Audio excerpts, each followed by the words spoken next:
AI is here. वो beta है. Okay, I'm starting recording. Maybe getting a call. Oh, that's the... Jay, what would be most helpful to explore? Hey, so can you help me figure out what things to focus on over the next few weeks? So, like, my sister's here, my brother-in-law is here, two of my favorite people in the world visiting me. It's summer. I have exciting work projects, which, is using the technology I love, where I can create a lot of impact. And then my mom's 70th birthday is coming up as well. So I can't figure out, like, where to focus. Jay, your sister, brother-in-law are here. Two of your favorite people. Summer. Exciting work projects. Your mum's birthday. Sounds like life is pretty full. Yes. And you can't figure out where to focus. What if, instead of figuring it out, you were to just allow it all to flow? How do I do that? That seems like a very reactive approach. Jay, you think flowing is reactive, that trying to grip life tighter, control every detail will make it better. What if letting go of the need to control opens you to a way of being, a way of experiencing these precious weeks that you haven't even imagined yet? Okay, I like that, but what if after like a few weeks I feel like I could have done more, I wasn't productive enough? That regret.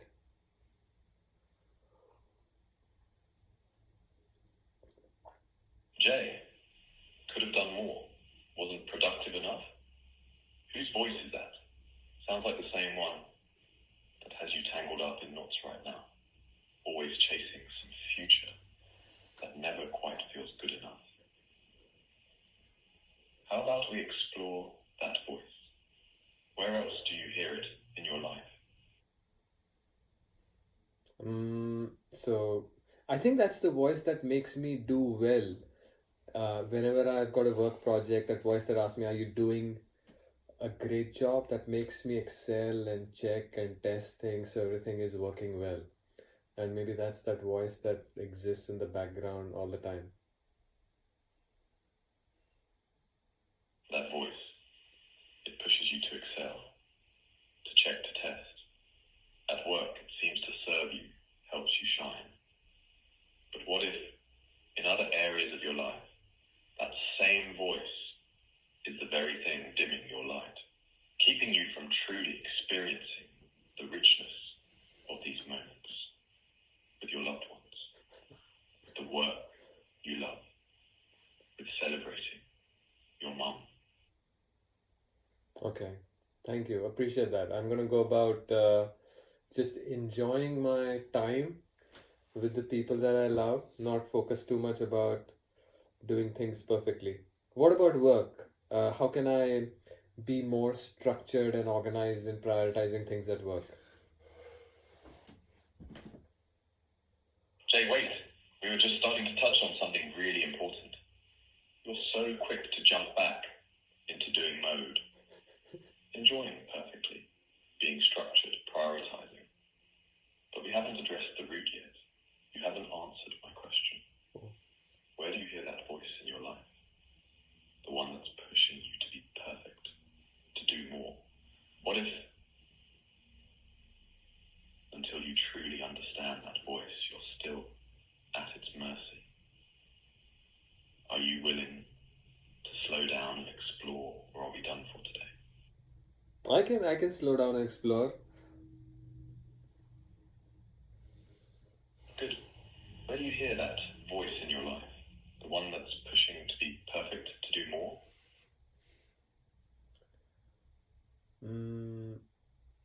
I mean, I hear it all the time. Jay, all the time is not an answer. It's a smokescreen. Be specific. Where in this moment do you hear it? Okay.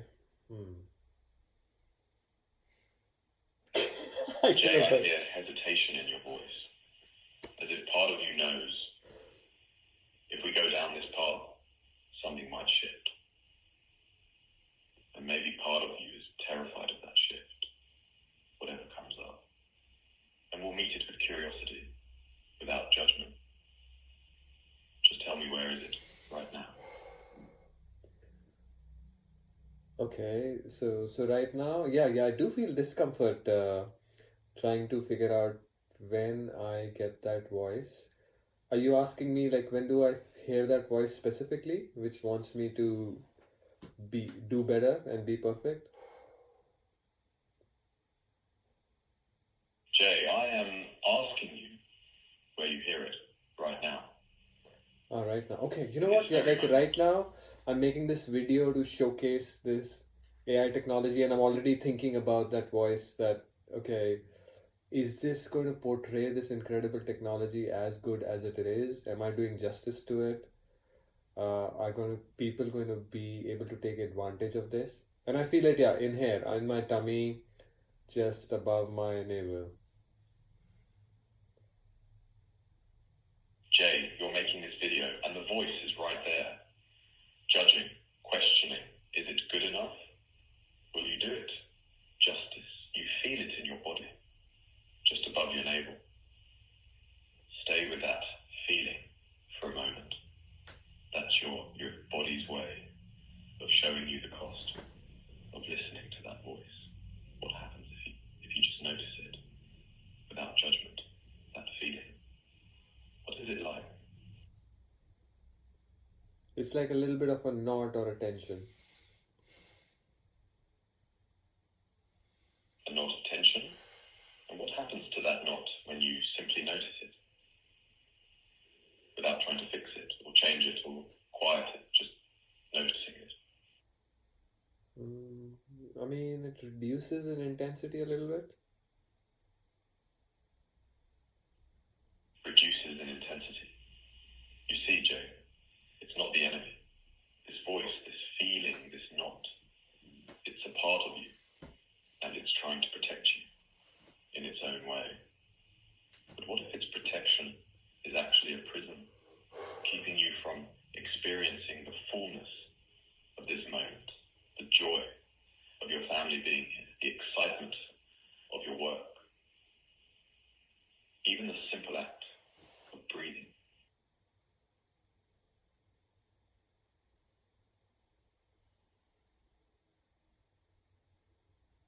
Was there a question? Jay, my question is this. What if you chose to relate to that voice, that feeling, that knot, in a new way? Not as something to be feared or silenced, Okay. but as a part of you that can be acknowledged, even appreciated, but not followed blindly. How might that change your experience of these next few weeks? Okay. I will try that for the next few weeks. Thank you. Jay, it's not about trying. It's about noticing that voice, that feeling, that knot, and choosing a new way of relating to it. A way that opens you to the fullness of this moment, and the next, and the next. Bye for now. What did you guys think? So, as a upcoming exec coach, what's your viewpoint? Do you want to pause the video? No, I want to record this. I think I tell you the three things which I liked and the one thing which I was very uncomfortable with. And the first one is this persona, this coach. I know it's AI, but I think this coach has very strong presence. I think the voice, the way he modulates his voice, I think is very, very powerful, right? Like with the right emphasis and the right space. So that's why I would say he has a lot of presence. I think got all the tensions in your voice right, which is, I thought you were a little like a normal human being, like it's not, you're throwing like a whole bunch of things one after the other, not being very focused, right? So you said, okay, I want to do this, I want to do this, I want to do this, I want to do this. And then in between, you said, okay, look, I'm recording a video. But I think for all that, I think its ability to understand was really, really good. I think the third one was clarifying your questions and your motivations was very good. So presence, ability to understand, clarification of questions was really, really good. What I didn't like at all was I think the AI had an agenda of its own, which was, without trying to understand what you wanted, it started to push that, okay, listen, why don't you let this moment be, right? Which is totally wrong, which is not what a coach should do, because a coach should be coaching the client and discovering what the client wants to do and not come up with his own agenda or her own agenda. But overall, quite mind blown about. So while he understood Jitu in Jitu's values and feelings, That's my name at home, by the way. Yeah. It didn't understand what Jay really wanted. Yeah, it didn't spend time on what did you really want, and why is it that he's having to make a choice between these 2, 3, 4 different things, right? Instead, it just jumped straight into, listen, you got to experience this moment. I'm trying to separate the 2 points where Prashant is saying that it understood you very well, but it didn't understand you well, and those things are both true, because it understood your micro movements. Yeah, exactly. What you meant in that sentence, but what did your value lie underneath all of this? What you really wanted to achieve from this interaction, that may not have been fully understood. Because it was more keen to let you be comfortable with your anxiety and the voice rather than helping you find a way. Yeah, and from moment one, it was, oh, look, experience this moment. That's great. But it's not what a coach would do. It's what a friend would do. Saying that, look, oh, I know you're going through a tough time, but why didn't you just life come to yourself? It's not, that was the only discomfort which I had. And it's a major source of discomfort for me. So you guys both okay if I post this on YouTube? Yeah. Okay. God damn it.